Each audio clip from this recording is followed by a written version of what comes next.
ஆதிக்க கோட்டையில் வெடிவருந்தும் விவசாய உலகின் விடிவெள்ளியுமான வீரர் மாணிக்கத்திற்கு இந்த மலர் மாலையை சூட்டுகிறேன்.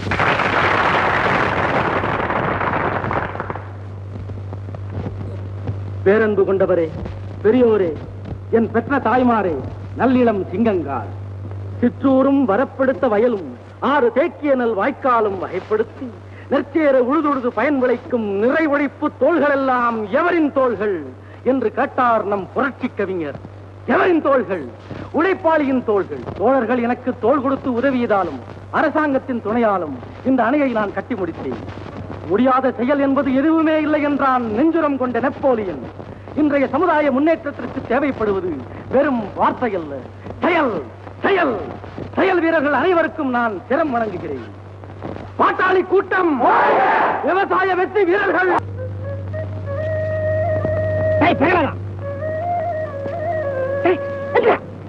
பெரிய மட்டம் மறுபடியும் வந்துட்டாங்கன்னு எத்தனை நாள் சொல்லிட்டு இந்த மாதிரி செய்யப்படாது. ஒழுங்கா மாட்டை ஓட்டிட்டு போயிரு, இல்ல உன் கொடலை புடிஞ்சு மாலையா போட்டுவேன். ஆமா போயா, இது எங்க வயலு. உங்க வயலா? உன்னை உடைக்காம விடுங்க.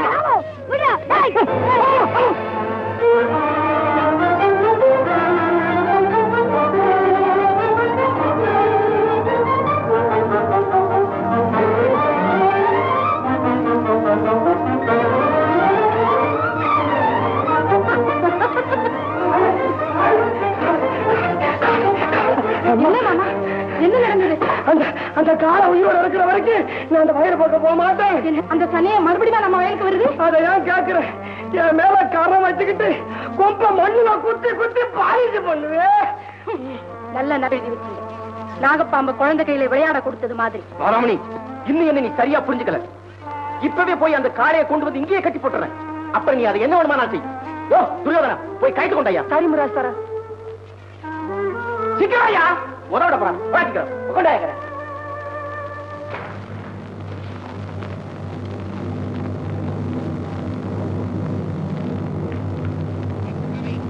சிவகாமி, சிவகாமி,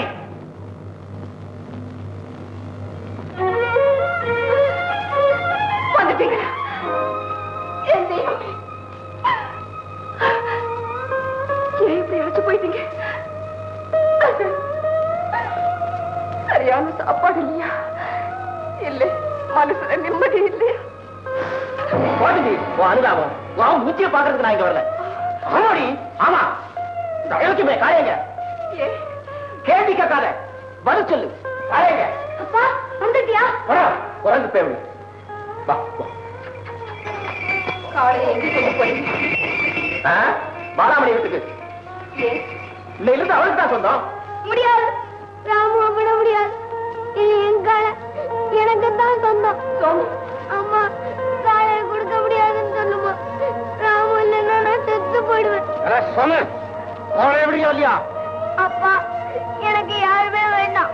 இந்த காலை இருந்தா போதும். இதை ஓட்டிக்கிட்டு நான் எங்கேயாவது ஓடி போறேன். இதை விட்டுடுங்கப்பா. முளைச்சு மூடல விடல, உனக்கு அதுக்குள்ள இவ்வளவு இப்படி வரமா? விடுறா விடுறா விடுறா. அம்மா அம்மா, ராமு அப்பாவோட போகாத போகாத ராமு. காலை போக சொல்லு. மாட்டேன் மாட்டேன் மாட்டேன், சொல்லவே மாட்டேன். போக சொல்லு. மாட்டேன். என் பேச்ச கேளு. மாட்டேன் மாட்டேன் மாட்டேன். சொல்ல மாட்டேன். சொல்ல மாட்டேன். சொல்லியா இல்லையா? மாட்டேன். சொல்ல மாட்டேன். சொல்ல சொல்ல மாட்டேன். என்னங்க என்னங்க, உங்களை தான்.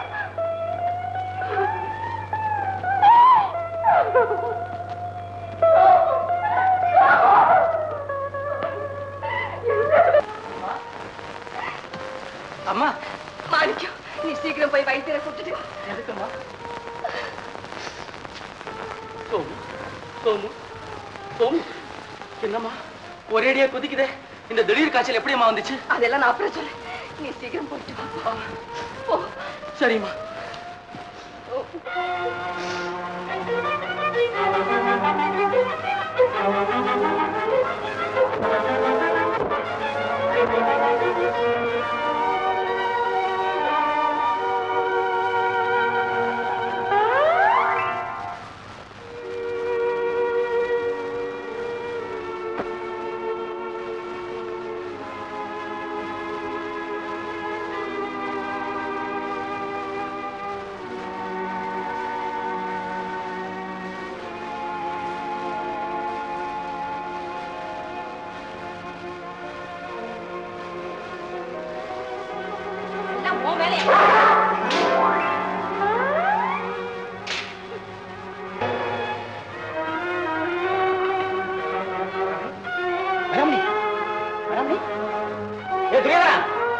எங்க போயிட்டான்? வேற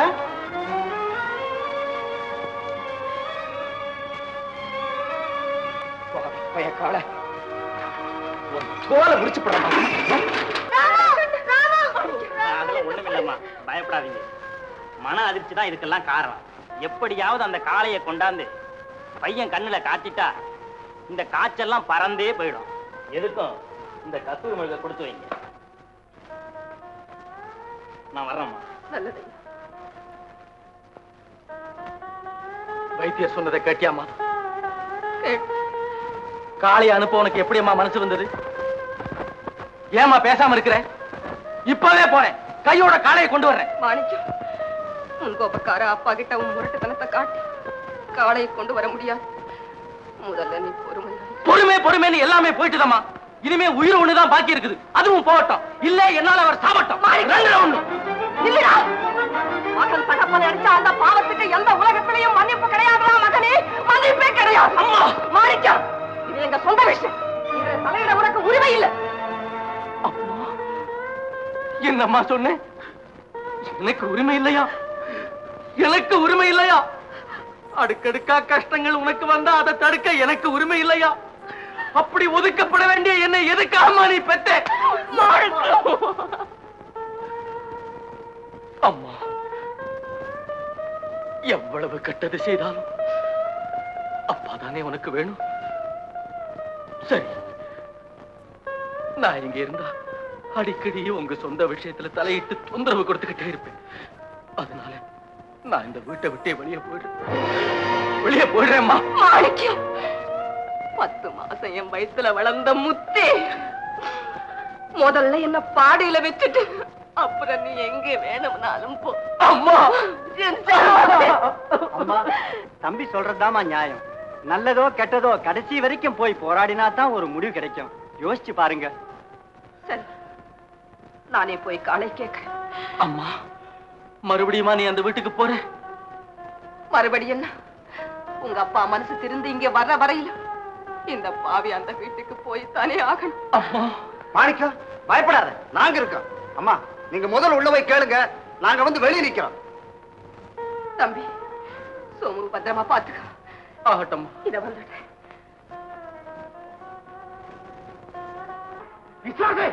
மறுபடியும் என்ன ஆட்டி வைக்க வந்திருக்கிறியா?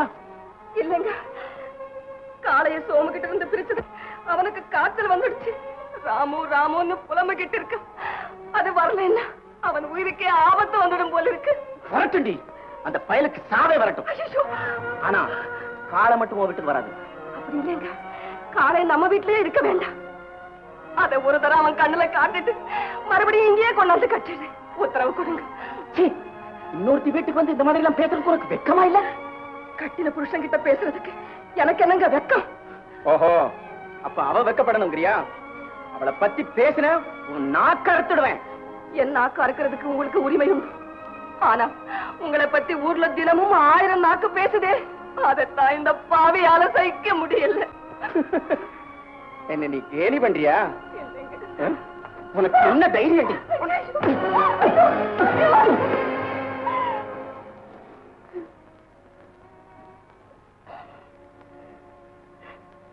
புருஷங்கிட்ட அடி வாங்காம இருந்தா பெண்களுக்கு குடும்ப வாழ்க்கையில ஒரு சுகம் குறைச்சல்னு இவ்வளவு நாளா நினைச்சிருந்தேன். என் தெய்வமே, இன்னைக்கு அந்த குறைய தீர்த்துட்டீங்க. இனி என் வாழ்க்கையில எந்த சுகமும் பாக்கி இல்லை.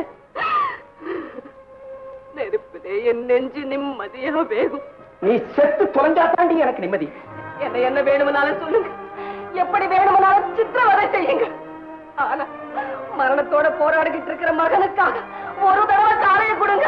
உங்க காலை பிடிச்சு கேட்குது.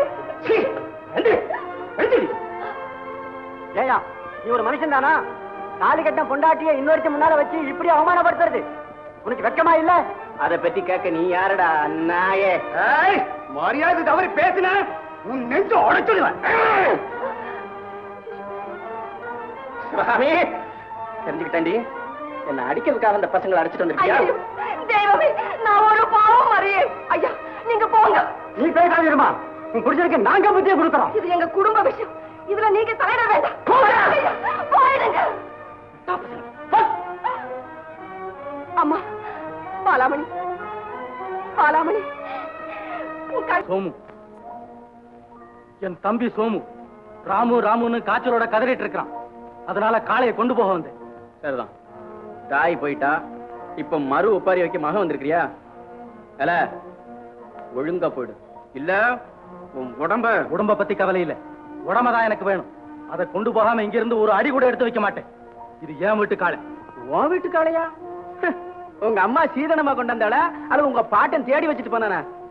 அல்ல, எங்காலடா, அது இங்கதான் இருக்கும். இது உங்ககிட்ட கண்ணு குட்டியா இருந்திருக்கலாம்.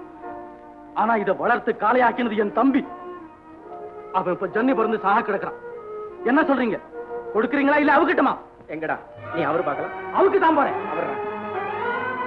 அயோக்கிய பையல, உனக்கு அவ்வளவு துணை?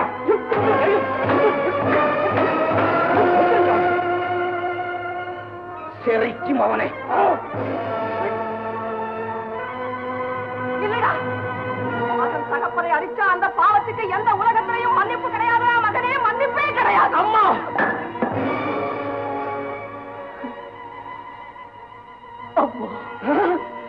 என்னையே அடிக்கிற அளவுக்கு வளர்ந்துட்டியா? உன்னை இனிமே நான் உயிரோட விட போறதில்லடா. ஐயோ, ஐயோ, என்னங்க? விடுங்க. ஐயோ, ஐயோ, விடுங்க. விடுனே. என்னங்க இது? சும்மா இருங்க. என்னங்க இது?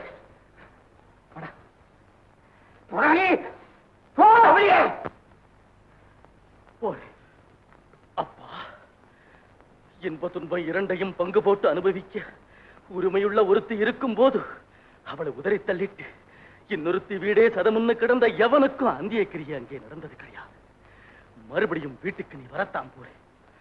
நீ மலங்கடிச்ச பாயையும் துணியையும் என் தாய்தான் கசக்க போறா. என் வீட்டு கதவு உனக்காக எப்போதும் திறந்திருக்கும். இஷ்டப்பட்ட போது நீ வா.